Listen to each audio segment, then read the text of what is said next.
Quand les nouvelles s'affolent, Métropole fait le point. Le point tous les matins, à 8h, simultanément sur Radio et Télémétropole. Le point est une courtoisie de MSC+, MSC Trading et Maché Titoni. Madame, Monsieur, bonjour. Bienvenue à la rubrique Le Point de Radio et Télémétropole. Merci de votre intérêt, mais merci surtout de votre fidélité à cette rubrique.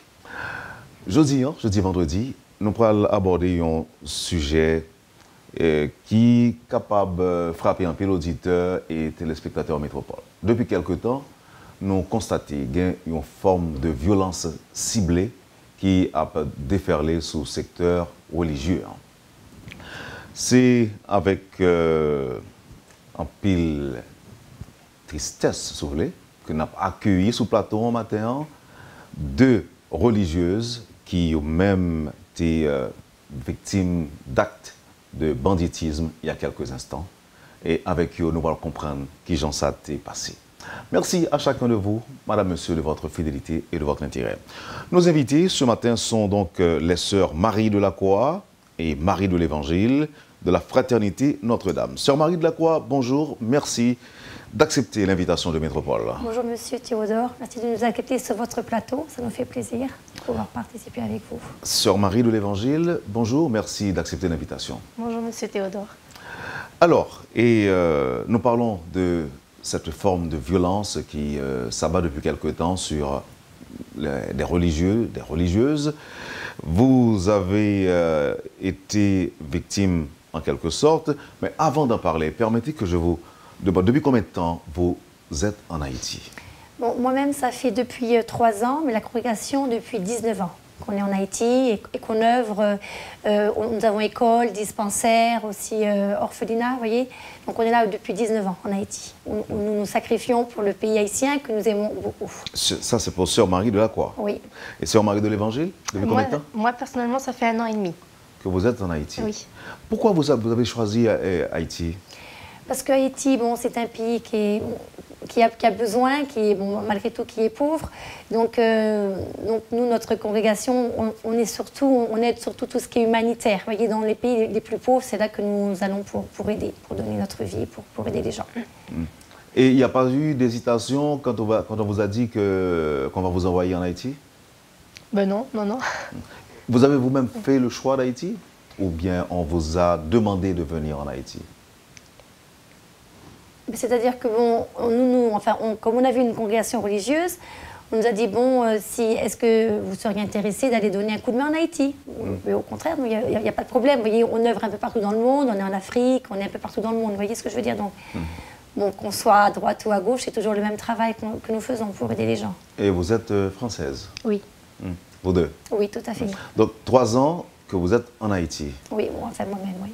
Alors, pour vous, oui. et peu d'un an pour Sœur Marie de l'Évangile. Voilà.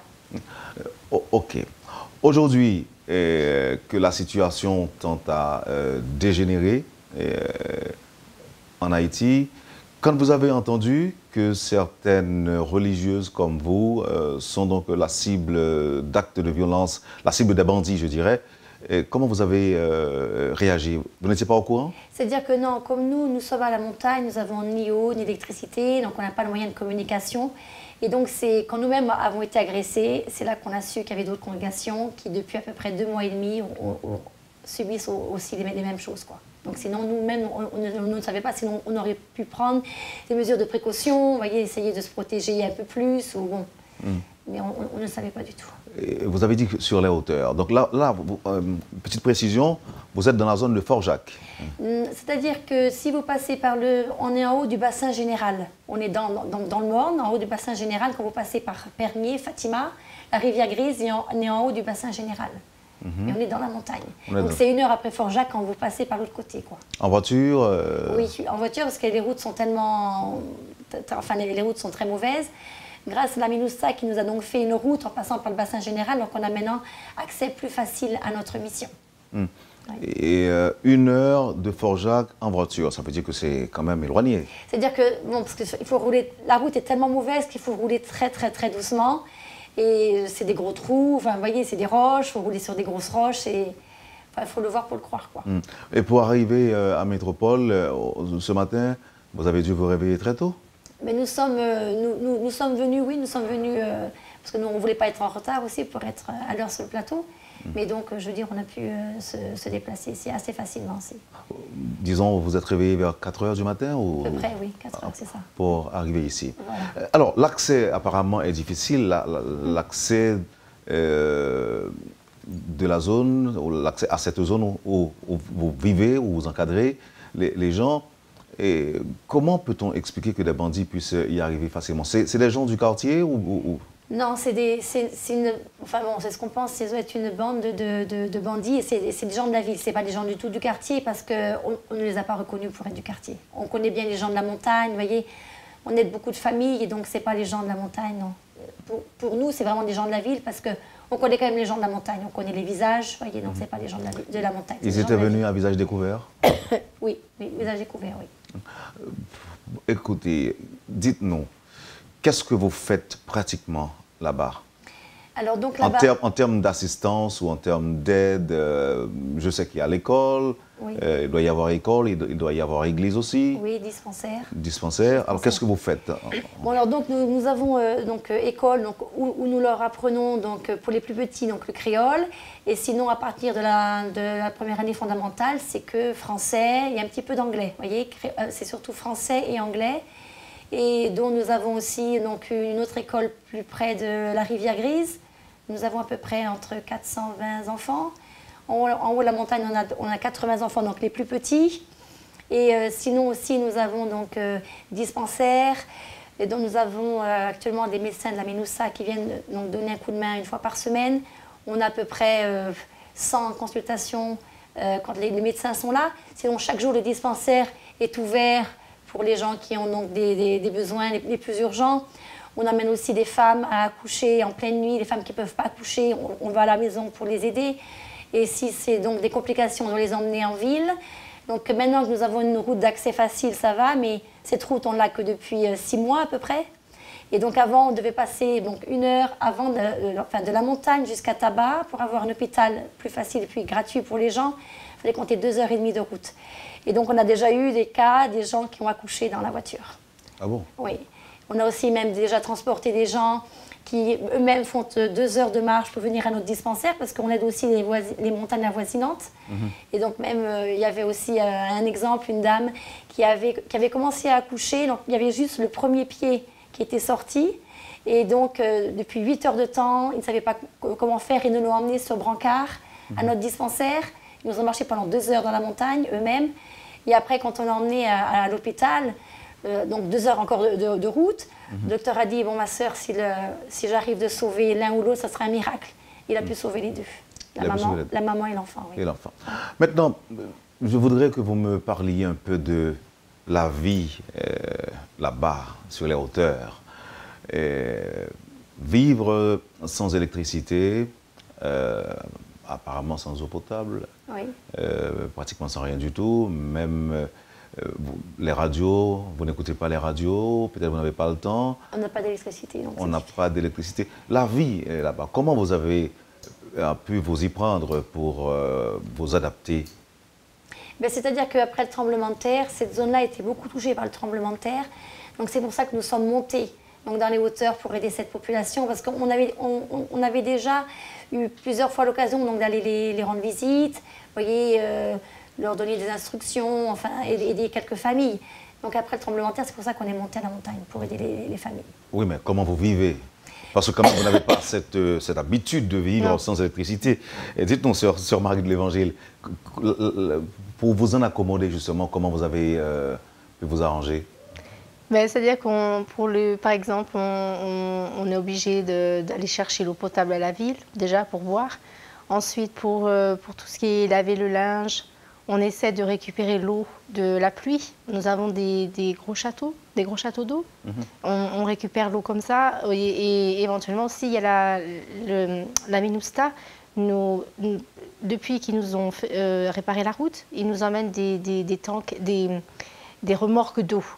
Mais c'est 1 fois par semaine. Donc on essaie d'économiser l'eau. C'est assez difficile, hein, parce que Nous, aux États-Unis, en France, c'est pas comme ça. Mais bon, on est là pour aider les gens. Donc et les gens de la montagne vivent avec beaucoup plus de difficultés que nous parce qu'ils vont chercher l'eau sur tête à la source qui leur fait combien deux heures pour aller, oui, par jour. Pour un bucket d'eau. Pour avoir ramené un bucket d'eau. Donc c'est plus difficile pour eux que pour nous. Oui, mais alors toujours en ce qui concerne la vie à la montagne, comment est la cohabitation avec les habitants de cette localité, entre vous et... Non, très bien. Très bien parce que, premièrement, les gens savent qu'on est là pour les aider. Ils comprennent que nous sommes... Déjà, quand nous avons été agressés, ils étaient complètement, comment dire, écœurés. Ils avaient honte de leur pays. Ils ne faisaient que dire des choses comme ça. Vous voyez, on sentait vraiment qu'ils étaient beaucoup apeinés de ce qui se passait. Mais ils avaient même comme... vous voyez, de voir, parce que le prêtre qui a été donc lapidé, de le voir à terre avec tout ce sang, c'est leur pasteur, c'est leur prêtre à eux. Vous voyez, donc on sentait qu'ils étaient complètement... une réaction très, très, très, très étrange, ils avaient. Vous voyez, mais comment dire, il y avait même pas de mots pour s'exprimer, alors tout le monde était là en train de... Non, pour ça, enfin, avec les gens de la montagne, nous n'avons pas du tout de problème. Hein. Non, juste avant... de ce côté-là, c'est très... On a un lien très, très rapproché entre eux, oui. Et avant de parler de ces actes, justement, et je ne sais pas si vous voulez bien nous dire comment vous interprétez ce qui s'est passé. On va en parler, évidemment, mais d'abord, vous avez une façon à vous d'interpréter ce qui s'est passé? Nous, on pense que c'est bon du fait que nous avons appris après qu'ils ont agressé beaucoup de congrégations religieuses. On ne sait pas si c'est une haine contre la religion. Enfin, on ne sait pas parce que, bon, apparemment, dans des autres congrégations, parce qu'on s'est un petit peu renseigné après, vous voyez comment ils font chez les autres, quoi, vous voyez. Et on sent que c'est une soif d'argent, de choses qu'ils veulent vendre, ils veulent des choses pour revendre, je sais pas. De l'argent, des bijoux. Ouais, c'est ça. Donc je pense que c'est une haine. C'est une haine qui passe actuellement à travers donc, les congrégations religieuses, enfin tout ce qui est religion, quoi. Parce que je sais qu'il y a aussi des écoles qui ont été agressées. Vous voyez, donc je pense que c'est une haine. Et le problème, c'est que s'ils ne trouvent pas ce qu'ils ont, s'ils sont venus dans le but de ramener de l'argent, s'ils ne repartent pas avec ce qu'ils ont besoin ou avec ce qu'ils pensaient récupérer, ils deviennent très, très, très, très violents. Et apparemment, vous avez été frappé, oui. blessé, oui. fort, méchamment, brutalement. Ben, vous avez été brutalisé. Oui. C'est-à-dire, oui, parce qu'ils ont demandé à la sœur, si tu ne nous donnes pas 15 000 $ tout de suite, là, on te tue. 15 000 $ américains, on te tue. Donc, ils lui ont braqué le revolver sous le cou. Et parce que la sœur lui a voulu leur donner un peu d'argent, mais il n'y avait que 100 $ américains. Et ils lui ont dit, mais tu te fous de nous? Et donc là, ils ont pris le pistolet et lui ont mis sous la gorge. Ils lui ont dit, non, c'est 15 000 $ qu'on veut. Et alors, ils l'ont brutalisée. Elle a même un gros hématome ici. Et c'est là que je leur ai dit, mais vous m'avez déjà volé il y a 1 an et demi, que j'ai encore été agressée encore pour la même chose. Je dis, moi, je n'ai plus rien à la montagne. Je n'ai plus rien à la montagne. Donc, partez chez vous, partez. Ne restez pas là, il n'y a rien. Il n'y a rien à voler. Là, ils se sont mis en colère. Ils ont cassé les meubles avec des pieds de biche. Ils essaient même pas d'ouvrir le tiroir. Hein. Ils cassent tout. Des gros arrache-clous, vous savez. Ils ont volé le pauvre ordinateur que nous avions, le disque dur. Vous voyez, des choses comme ça. Parce que puisqu'il n'y avait pas d'argent, ben, ils ont pris les choses qui pouvaient essayer de revendre eux-mêmes, quoi. Ils ont pris votre téléphone aussi? Oui. Mais j'avais juste eu le temps d'appeler la police juste avant. Vous avez pu le faire? Oui, quand j'ai entendu dehors le bruit que ça faisait, j'ai compris que c'était encore une agression. Alors vous allez, malgré vous, nous raconter tout ça, l'histoire, après la pause. Ok, d'accord. Vous suivez, madame, monsieur, la rubrique Le Point de Radio et Télémétropole. Les sœurs Marie de la Croix et sœurs Marie de l'Évangile de la Fraternité Notre-Dame sont nos invités ce matin. Merci de votre intérêt. Ne quittez pas, on vous revient tout de suite après la pause. Le Point est une courtoisie de MSC+, MSC Trading et Machete Tony. Les sœurs Marie de la Croix et Marie de l'Évangile de la Fraternité Notre-Dame sont nos invités ce matin. Avec elles, on parle de l'agression subie récemment, et surtout de la violence qui déferle en quelque sorte sur le secteur religieux depuis quelque temps. Et avant de parler de l'agression, à proprement parler, je sais aussi qu'il y a un prêtre qui avait été brutalisé, on lui a tiré dessus. Mais juste avant d'en parler, et pour s'approvisionner en eau, j'ai appris que ça n'a pas toujours été facile pour vous avec la MINUSTAH. Au début, vous avez dû vous en accommoder, oui. en quelque sorte. Nous-mêmes, oui, aller même à la source chercher de l'eau avec des jerrycans et revenir comme ça à la mission. Même ça, bon, nous pas sur la tête parce qu'on n'a pas l'habitude de transporter l'eau sur la tête, mais avec des jerrycans et de faire, voyez, 2 heures de route comme ça, comme les Haïtiens de la montagne.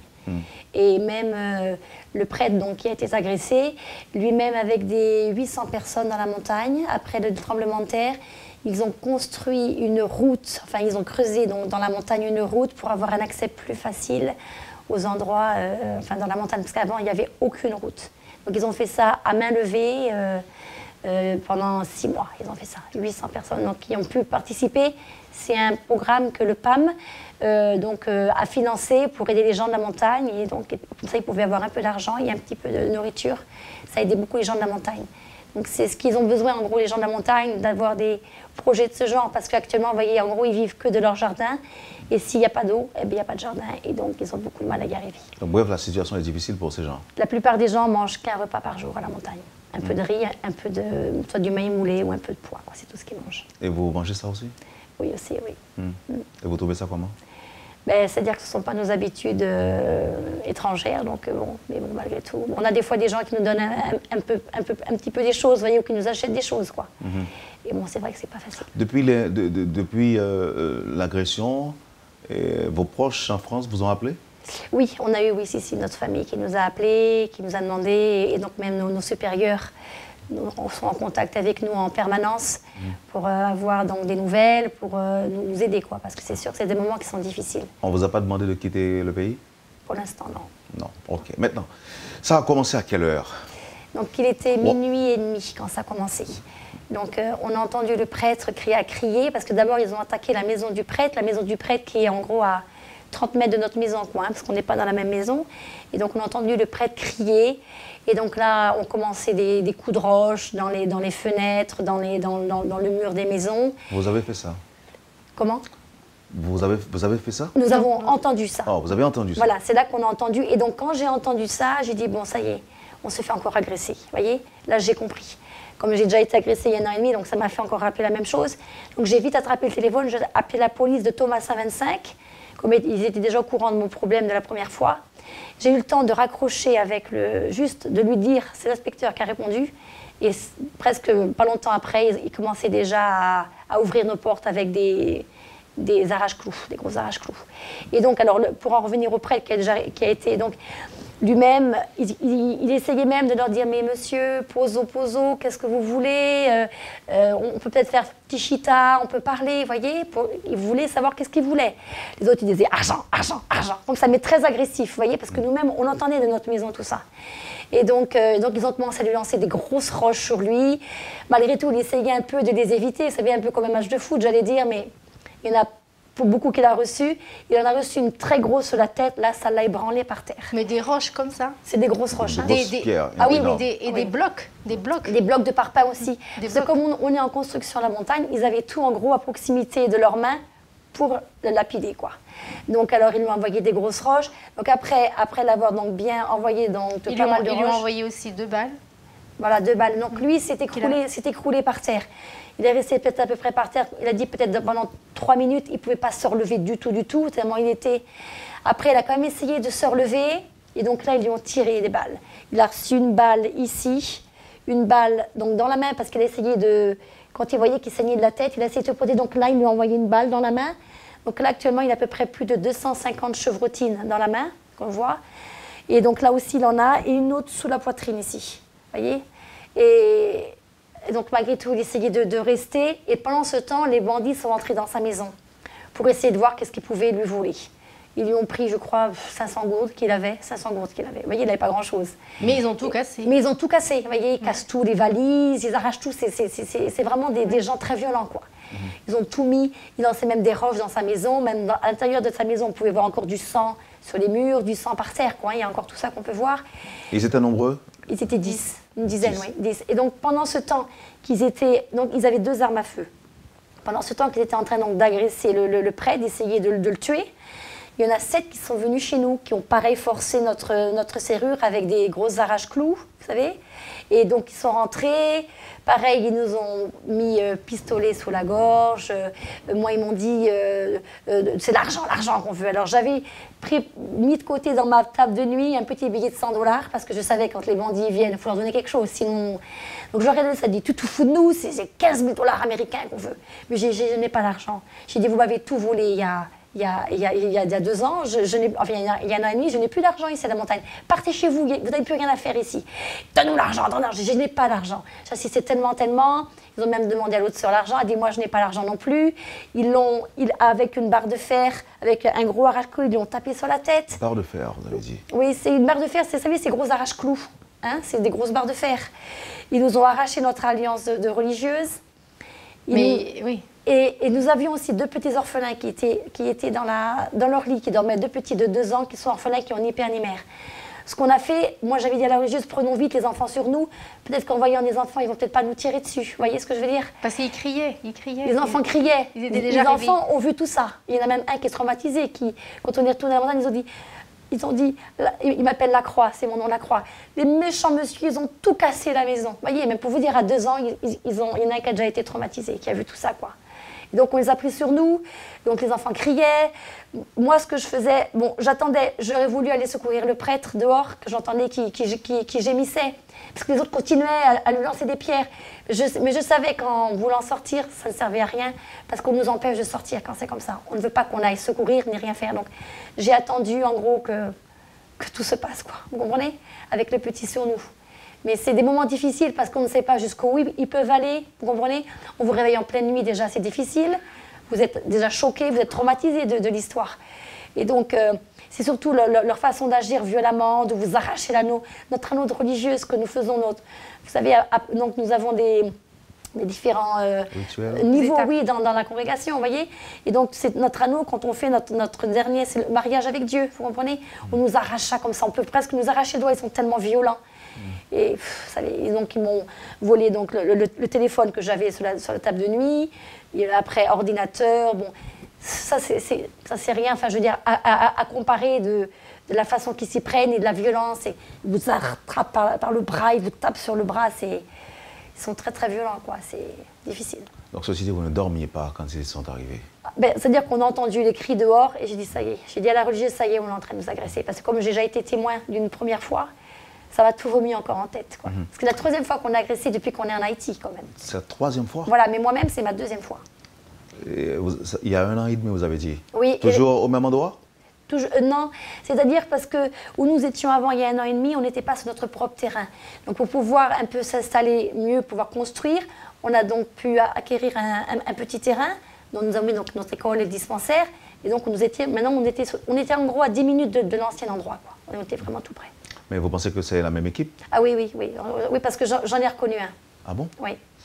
Ouais. Et là, la réaction de la population a été d'appeler à l'aide? Parce que donc nous avions, depuis que j'ai été agressée la première fois, vous savez, pour pouvoir dormir tranquille à la montagne, parce que nous n'avons pas d'hommes armés à la montagne. Pour pouvoir dormir tranquille, on avait pris deux messieurs de la zone qui dormaient sous la galerie, vous voyez, mais à l'extérieur de la maison. Ils dormaient là. Et donc, grâce à ces 2 messieurs, je le dis bien, donc eux, ils ont dit « ma sœur ». Donc là, bon, de toute façon, on avait déjà entendu le cri. Hein, et eux-mêmes sont vite partis demander de l'aide dans la montagne. Donc, si eux-mêmes n'avaient pas été demandé de l'aide, ça aurait pu durer des heures, cette agression. Vous comprenez? Parce qu'on est quand même un petit peu éloigné des autres gens. Et pour entendre les coups de revolver, tout ça, si on n'est pas tout à fait à côté, vous savez, quand on dort, Je pense que ça aurait pu être plus pire. Les riverains n'ont pas mis du temps avant d'arriver? Non, ils ont mis... En tout, ça a duré en gros 30 minutes, vous voyez. Le temps qu'ils aillent, on a commencé à entendre des cris dans la montagne, des cris très très forts. Et donc les bandits, ça les a fait partir un peu plus vite. Ils étaient là, en allez. Vous voyez, ils essayaient d'appeler les autres qui continuaient encore à fouiller pour trouver des affaires. Donc ça, du coup, ils ont pu quand même partir plus vite que si ils n'avaient pas été alertés, les gens de la montagne. S'ils voulaient à tout prix tuer le prêtre, et à preuve, ils l'ont laissé pour mort. Oui. Est-ce que vous ne pensez pas qu'il doit y avoir une complicité quelque part de quelqu'un qui connaît le prêtre ou qui vous connaît, par exemple? Ça se peut, mais ça, on ne sait pas trop. On ne sait pas trop parce que c'est difficile de pouvoir voir jusqu'au fond de l'affaire, quoi. Bon, peut-être qu'ils ont des relations avec des gens, bon, on ne sait pas trop, quoi. C'est difficile. Difficile. Et vous demeurez jusque-là encore convaincu que ce n'est pas des gens du quartier? Non, du tout. Parce que malgré tout, ils viennent, vous savez, ils ont des grosses lampes, des gros flashs, ils vous éblouissent, vous pouvez même à peine... Mais heureusement, nous avions quelqu'un qui avait pu nous offrir une batterie, donc on avait un panneau solaire à l'extérieur. Donc c'est comme ça que le prêtre a pu voir, vous voyez, si c'était des gens de la zone ou pas. Ce gros panneau solaire pouvait éclairer malgré tout leur visage, vous voyez. Et donc, parce qu'ils ont même essayé de tirer sur le panneau solaire pour essayer d'éteindre la lumière, vous voyez. Mais le prêtre, quand même, qui connaît très bien les gens de la zone, parce que lui, ça fait plus de 5 ans qu'il est en Haïti, vous voyez, donc il a bien vu que ce n'était pas des gens de la zone du tout. Et après que les gens soient arrivés, et vous vous sentiez plutôt soulagé? Mais d'avoir des gens avec vous, oui. Mais de là, le prêtre, en plus, avait très très mal, il souffrait énormément. Il me disait, emmène-moi à l'hôpital, j'en peux plus, emmène-moi à l'hôpital. Il saignait de partout, vous voyez. Et on avait même peur de lui donner un médicament, de faire quelque chose, et puis de compliquer la situation. Voilà. Et donc, moi, j'avoue que j'avais très peur de prendre la voiture et de partir, parce que ces gens-là sont partis par des petits chemins de cabrite, comme on appelle ça dans la montagne. Hein. Donc, je me suis dit, bon, moi, je vais prendre la route, ils vont voir les phares, automatiquement, et s'ils m'attendent en bas dans la rivière, ils vont peut-être me tuer. Moi, je n'ai pas d'armes sur moi, vous voyez. Donc, j'avais très peur de prendre la route. Et la police de Thomas Saint-25, malgré tout, ils sont partis dès que je les ai appelés, ils se sont perdus dans la montagne, parce que les gens qui étaient de service ne connaissaient pas où on était. Oui. Vous voyez, donc, ça a été... Il a fallu 3 heures de temps avant que la police puisse arriver. Donc vous imaginez, donc depuis midi et demi jusqu'à 4 heures du matin, le prêtre qui souffrait de la main, de la tête, vous voyez. On ne pouvait rien faire pour lui. Donc on l'a couvert dehors, même les gens lui ont mis des couvertures, vous voyez. Mais avec différents coups de fil à droite à gauche, on a même appelé la MINUSTA pour qu'ils puissent venir nous chercher. Vous voyez, ça a été très très long parce que même pour eux, il leur faut beaucoup de temps, vous voyez, parce qu'ils ne peuvent pas sortir comme ça, il faut pouvoir avoir la personne. Et forcément, on n'arrive pas forcément de joindre la personne tout de suite, la personne qu'on veut, quoi. Et donc, après, donc, suite à ça, donc, la police, j'ai pu appeler, parce qu'on voyait la police qui tournait, on les voyait d'assez loin qui tournait. Et donc, j'ai pu contacter quelqu'un qui était tout près, donc, qui a pu les accompagner pour leur montrer où on était. Donc après, avec la police est arrivée, on est parti tout de suite à l'hôpital. Et aujourd'hui, la situation est stable pour le prêtre? Pour l'instant, oui. Il est hors danger. Yeah. Parce qu'ils lui ont fracturé la tête, vous voyez. Et il a encore, comme je vous dis, 250 balles dans la main gauche. Et vous dites que ce n'est pas des gens du quartier, c'est des gens de la ville. Et le mobile était plutôt argent, et avoir un peu d'argent, vous voler, vous piller. Oui, c'est ça, c'est l'argent qu'ils veulent. C'est l'argent, tout ce qu'ils peuvent même essayer de revendre eux-mêmes après, quoi. Donc, mais finalement, ils sont repartis qu'avec $100 américains. 100 $ américains et les 500 gourdes du prêtre. Oui, et puis moi, j'avais 10 000 gourdes dans mon sac, vous voyez, pour vivre chaque jour, quoi, vous voyez. J'avais juste ça. J'avais pas d'autre chose à la montagne parce qu'ils ont tout ouvert, ils ont tout pillé. Donc, même, ils ont pris les 10 000 gourdes aussi, non? Oui. 10 000 gourdes et le billet de 100. Parce qu'au début, moi, je leur ai donné que les $100 américains. C'est tout ce que je leur ai donné. Les 10 000 gourdes étaient dans le sac que j'ai caché sous le lit, mais malgré tout, ils ont tout vu, quoi. Vous savez, quand c'est comme ça, vous essayez de penser qu'est-ce que je peux faire, vous voyez, qu'est-ce que je peux cacher, qu'est-ce que je peux... Même l'anneau, vous voyez, j'aurais pu penser à leur tirer, mais c'est tellement vous êtes déjà sous le choc. Vous voyez ce que je veux dire? Non, le problème, c'est surtout qu'il y avait les coups de revolver à l'extérieur. Voilà. On se demandait qu'est-ce qui se passait. On entendait tirer. On continuait encore. On pensait qu'ils avaient tué le prêtre. Alors qu'ils s'éloignaient de l'endroit, ils continuaient quand même à tirer. Non. C'est pas ça. Pendant qu'ils étaient en train d'agresser le prêtre, avant même qu'ils arrivent chez nous, vous voyez, c'est ce que je disais, j'aurais pu, exemple, retirer mon alliance et la cacher sous le matelas, vous voyez, quelque chose comme ça. Mais ça se passe tellement très rapide. Vous pensez, qu'est-ce que je peux faire, vous voyez? Puis ils arrivent tout de suite dans votre maison, quoi. Vous comprenez, comme ils étaient 10, c'est facile. Il y en avait qui sont restés à continuer à essayer d'achever le prêtre. D'autres sont venus chez nous, dans notre maison à nous, vous comprenez? Ils voulaient achever le prêtre. Ah oui, ils voulaient l'achever, oui. Oui, parce que quand moi je suis sortie vers la fin, je suis sortie, j'ai laissé la sœur avec les 7 messieurs dans la maison et les enfants. Et je suis sortie parce que j'avais dans l'idée d'aller secourir le prêtre, parce que je me suis dit, bon, avec tous ces coups de revolver que j'ai entendus, peut-être soit il est mort, ou soit il est en train d'agoniser et j'ai besoin d'arrêter le sang, de faire quelque chose. Et c'est quand je suis sortie donc à l'extérieur, quand je me suis approchée, même pas 1 mètre de lui, il y avait ils étaient 2, et ils le gardaient avec le revolver pointé sur lui. Et là, au moment où j'ai voulu, je lui ai parlé et j'ai vu qu'il me répondait, donc il n'était pas mort. Déjà, ça m'a soulagée, mais quand je voulais monter la première marche de sa maison parce qu'il était agonisant vous voyez, tout devant sa porte de maison. Et quand j'ai voulu y aller, il y a un autre monsieur, je sais pas, il est arrivé par derrière, je pense qu'il était dans notre maison. Et il avait donc l'ordinateur en main, il avait le revolver, et il m'a attrapé par derrière, il m'a mis le revolver dans le cou, il m'a dit non, tu avances, je te tue. Et il ne voulait pas que j'aille aider le prêtre. Donc là, j'ai rien fait, et le prêtre m'a dit non, ne t'inquiète pas, tout est fini. Et là, dès qu'il m'a dit ça, on entendait dans la montagne des cris, les gens qui arrivaient, vous voyez, on entendait des échos. Donc là, celui qui me braquait dans le cou, c'est là qu'il a dit aux autres partons. Et ils sont partis, mais en 1 seconde. Tout le monde a disparu en 1 seconde. Le prêtre est haïtien ou étranger? Non, français. Il est français aussi. Mais comment peut-on expliquer ça? Les gens ont mis du temps pour arriver quand même. Parce que les maisons sont éloignées et à la montagne, si vous voulez, il faut... Mais ils ne sont pas arrivés en voiture. Non, à pied. Ils sont venus à pied. À pied. Ils ont pas, à la montagne, il n'y a personne à 2 voitures. Il n'y a que nous qui avons une voiture à la montagne. Une voiture ambulance pour emmener les gens à l'hôpital. Ou, vous voyez, même on sauve les gens du choléra. Enfin, j'en ai pas parlé tout à l'heure, mais beaucoup de gens ils ont évité la mort à cause de nous. Des gens qui... Enfin, vous voyez, on est la seule voiture à la montagne. Il n'y a pas d'autre voiture. Et aujourd'hui, comment est-ce que vous vous organisez après l'agression? Comment vous vous organisez pour vous protéger, pour assurer votre sécurité? La police, la MINUSTAH, ou bien les gens du quartier, qu'est-ce que vous faites? Mais, bon, les gens du quartier, mais bon, malgré tout, on aimerait trouver des gens qui puissent nous garder, mais avec des armes, quoi. Vous voyez, je veux dire, pas juste comme ça, parce que c'est pas possible. C'est difficile de dormir. Si vous ne savez pas, si vous avez quelqu'un dehors qui est armé, qui puisse vous protéger, quoi. C'est-à-dire que vous avez encore peur? Ah ben oui. Vous savez, ça ne part pas comme ça. Hein. Oui.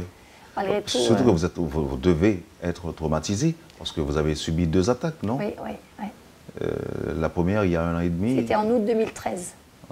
À ce moment-là, qu'est-ce qu'ils ont fait? Ils vous ont pillé aussi? Pareil, ils sont rentrés dans J'avais une toute petite chambre qui faisait quoi, 3 mètres par 1 mètre, vous voyez, toute petite chambre. J'avais encore cet enfant que je vous ai dit qui a parlé, il avait 9 mois à l'époque. Et ils sont rentrés, pareil, ils ont forcé la serrure, ils m'ont arraché l'anneau tout de suite, avec le flash dans les yeux, quoi. Et donc là, ils ont volé aussi donc, de l'argent, ordinateur, j'avais même une caméra, un petit appareil photo, là, ils ont tout volé.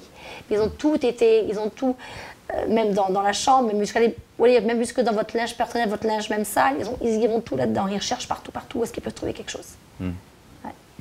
Comment vous jugez la réaction des autorités? C'est-à-dire que c'est difficile parce que bon, même quand on avait essayé de parler, bon, parce que j'avais malgré tout porté plainte, etc., quoi, vous comprenez, de l'agression. Et donc, bon, mais apparemment, j'avais pas eu de suite après. Donc, ça m'avait fait beaucoup quand même quelque chose, parce que j'ai dit, bon, malgré tout, on est quand même là pour aider les gens du pays. C'est pas notre pays d'abord. On est là pour aider les gens, vous voyez, parce qu'on sait que les gens ont besoin, quoi. Et même, je sais qu'il y a des gens de la montagne qui disent que Sans nous, la montagne est morte, vous comprenez, parce qu'ils savent qu'on est là pour les aider et ils savent qu'on a sauvé beaucoup de vies. Nous avons sauvé beaucoup de vies, des gens qui, même il y a encore 2 mois de ça, on avait plus de 50 personnes qui allaient mourir de choléra, qu'on a emmené en ville, même en pleine nuit, vous voyez, pour les sauver. Les gens sont reconnaissants là-dessus. Mais est-ce que jusque-là, il n'y a toujours pas d'initiative locale, c'est-à-dire de la part des gens pour se protéger eux-mêmes d'abord et pour vous protéger aussi, vous qui vivez avec eux? Ouais. Pas d'initiative de la part des habitants? Ben si, c'est-à-dire que les gens, vous voyez, bon, ils vont venir. Même après ma première agression, j'avais 20 personnes qui dormaient chaque jour à l'extérieur. Oui, mais ça ne va pas rester longtemps. Voilà. Donc ça durait quoi? Longtemps. Ça durait quoi, 1 mois? Mais après les gens, bon, en plus, ils veulent bien vous aider, mais bon, il faut leur donner quelque chose, vous comprenez? Oui. Alors bon, soit vous donner un peu de nourriture ou quelque chose. Mais même là, vous voyez, les gens viennent parce que c'est le contre-coup, quoi. Vous voyez, ils viennent vous aider parce qu'ils voient que vous avez quand même peur malgré tout. C'est pareil, comme je vous dis, comme vous dites, les gens ne vont pas rester ils vont pas rester des années comme ça à dormir à l'extérieur, quoi. Oui, Puis les gens ne sont pas armés en plus. Ils ne sont pas armés. Non, à la montagne, personne n'a d'armes du tout. Et vous avez dit aussi que vous avez appelé les policiers du sous-commissariat de Thomas-Saint-25. Oui. C'est quand même éloigné. Mais parce que je vous explique pourquoi. Parce que la première fois, quand j'ai été agressée et que j'ai appelé la police en pleine nuit, excusez-moi de le dire, mais tout le monde disait « Ah mais non, ça dépend pas de nous, ça dépend de notre... » Ah non, ça dépend pas de notre... ça dépend des autres. Vous voyez, en gros, personne ne savait de qui on dépendait, comme on est éloigné dans la montagne.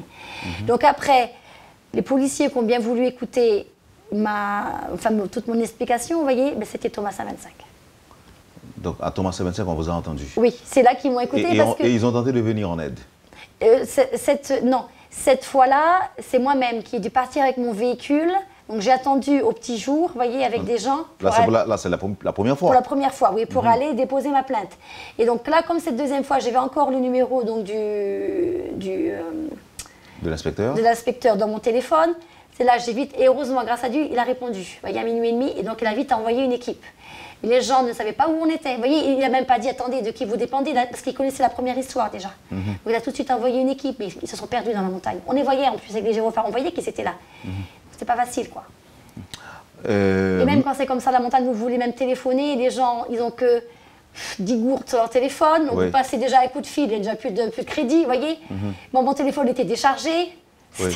C'était très... Et l'autre que j'avais donc du crédit dessus, ils me l'ont volé, c'était difficile, vous voyez ce que je veux dire, quoi. Et comment vous faites pour recharger vos téléphones, étant donné que vous n'avez pas d'électricité? Eh ben, Avec un inverteur. Avec un inverteur. Oui, et avec les batteries de la voiture. Qu'on nous a volé, l'inverteur Oui, aussi. qu'on nous a volé. Oui, ils l'ont volé en partant. Ils ne voulaient rien laisser finalement. Ouais. Bon, heureusement, ils vous ont laissé en vie. Donc oui, grâce à Dieu, il y a la Sainte Vierge. Parce que sinon bon, je pense qu'ils auraient pu faire plus, quoi. Enfin, je pense qu'ils auraient pu... si les autres n'avaient pas été alertés dans la montagne, je pense que bon, ils auraient pu nous faire encore plus de mal, quoi. Vous voyez ce que je veux dire? Et c'est bon. Le bon Dieu nous a protégés, il faut quand même dire ce qui est. Oui. Grâce au bon Dieu. Quelques-uns de ces bandits sont déjà aux ordres de la justice, aux ordres de la police. Je ne sais pas pour l'instant. On n'a pas... Non, nous, on a proposé la plainte, mais maintenant, bon, je ne sais pas. Vous ne savez pas s'ils ont été interpellés par la police Non, ou bien s'il y a eu des arrestations, vous ne savez pas non plus? Pour l'instant, non, on ne sait pas pour l'instant. Qu'est-ce qu'il va... Ils seraient encore dans la nature. On ne sait pas. C'est-à-dire que bon, il faudrait que j'essaie de me renseigner près de la police, ils en ont déjà arrêté ou pas, quoi. Oui, bon, en fait, je ne sais pas s'il y a d'autres sœurs de la zone qui ont été agressées, mais nous avons des informations disant que des bandits, parmi ceux qui ont attaqué les religieuses, ont été arrêtés. Donc c'est peut-être ceux qui sont venus chez nous, mais ça je ne sais pas, quoi. Parce que vous n'êtes pas au courant. Je n'ai pas encore été voir, vous voyez, si c'est eux, si c'est d'autres, vous voyez ce que je veux dire, quoi. Bon, et...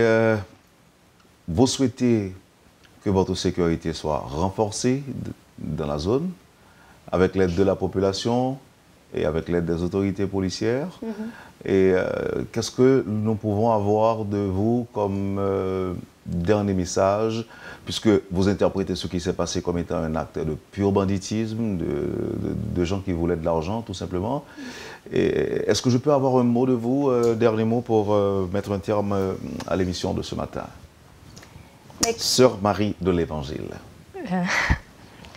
Oui, c'est-à-dire que maintenant, on aimerait quand même recontinuer nos activités comme on le faisait avant, avec la paix, le calme à la montagne, comme c'était auparavant. Et non pas avec le stress, la peur, la crainte, le moindre bruit, on crie. C'est difficile de travailler dans des conditions comme ça. Donc on souhaite que quelque chose, je ne sais pas, des gens viennent à l'aide. Sœur Marie Delacroix? J'aimerais aussi, ce que disait l'autre sœur, que la paix puisse revenir. Et je ne sais pas si au niveau des autorités, parce que nous on a été agressés, les autres congrégations religieuses aussi, c'est aussi pour mettre une protection pour tout le monde, Parce que malgré tout, beaucoup de congrégations religieuses, la plupart, qu'est-ce qu'elles font? Elles font école, orphelinat, vous voyez. Toutes les religieuses, on travaille pour le même but, vous comprenez? Pour les enfants d'Haïti, c'est pour l'avenir d'Haïti. Parce que les enfants, c'est l'avenir d'Haïti, vous voyez ce que je veux dire? Donc, si les religieuses ne peuvent plus continuer leur travail, on ne sait pas ce que ça va faire pour le pays, vous comprenez? Je vous remercie infiniment, chère sœur. Okay. Merci, M. Théodore. Merci d'avoir accepté d'être avec nous ce matin. Merci aussi aux amis de Publigestion qui nous ont aidés, qui ont participé ou encore contribué à la réalisation de cette émission. C'est grâce à ces amis-là que nous avons pu entrer en contact avec vous pour vous lancer l'invitation et de manière à ce que vous puissiez participer à l'émission de ce matin, ce numéro spécial de la rubrique Le Point de Radio et Télémétropole. Encore une fois, merci. Merci. Vous avez suivi, madame, monsieur, la rubrique Le Point de Radio et Télémétropole. Sœur Marie Delacroix, Sœur Marie de l'Évangile, de la Fraternité Notre-Dame étaient nos invités ce matin. Merci de nous avoir accueillis chez vous. Passez une bonne journée et surtout un bon week-end avec Métropole. Et à lundi. Quand les nouvelles s'affolent, Métropole fait le point. Le point tous les matins à 8h, simultanément sur Radio et Télémétropole. Le point est une courtoisie de MSC+, MSC Trading et Maché Titoni.